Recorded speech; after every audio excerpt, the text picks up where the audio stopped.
Por favor, le pido indicar su nombre completo y RUT y luego de ello iniciar su exposición. Soy Mónica Soledad Cáceres Álvarez, RUT 12.268.289-7.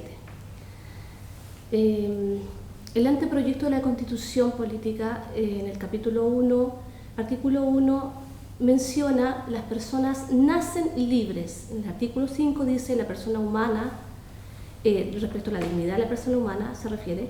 El capítulo 2, artículo 16, 1 y 2, habla del derecho a la vida y de la integridad física y psíquica.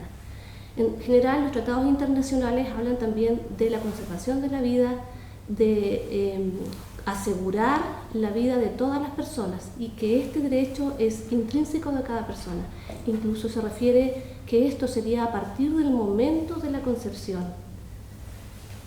Mi propuesta es que ante el peligro de atentar contra la dignidad de las personas que aún no nacen en nuestro país, y como el anteproyecto menciona, las personas nacen libres e iguales en dignidad y derechos, para nacer, en mi argumento, es necesario resguardar las etapas previas a su nacimiento, es decir, la gestación en el vientre materno.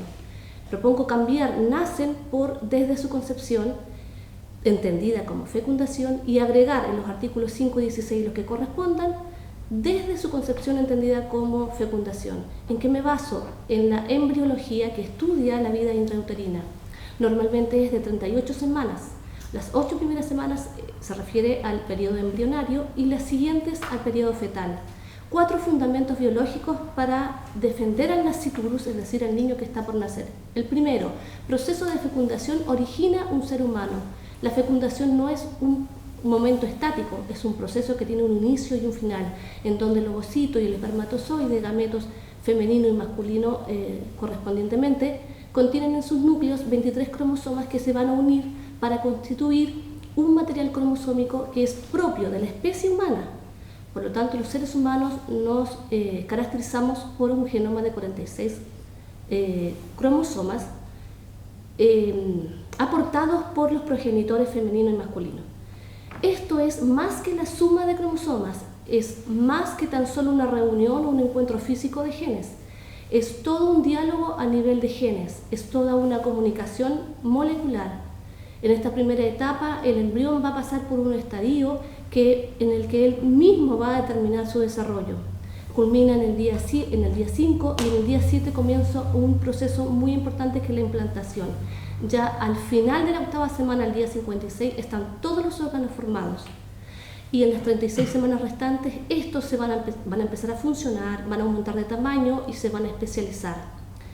Tanto en una placa de Petri, es decir, reproducción asistida, como en el útero materno, se puede observar la misma autorregulación del embrión. Estamos hablando de una expresión de genomas, de una autorregulación y de una independencia biológica que le otorga a este embrión la individualidad de embrión humano. El segundo fundamento es el embrión humano es un organismo y no solamente un conjunto de células. Hay millones de moléculas, de células que empiezan a comunicarse, que empiezan a expresarse, y eso corresponde a un programa molecular que se pone en marcha. Esta información epigenética es clave para asegurar desde lo biológico que hay un nuevo individuo, un nuevo organismo. Estamos hablando no solo de un conjunto de células, hablamos de millones de células que forman parte de un organismo vivo, que se coordinan en acciones y funciones y que tienen instrucciones para llegar a ser un buen deportista, un profesor, un adolescente, un joven, etc. El tercer fundamento, el embrión feto humano no forma parte de la mujer gestante. Quiero aclarar que la mujer es muy importante, la mujer es primordial en esta etapa, pero mi énfasis está en el embrión feto humano.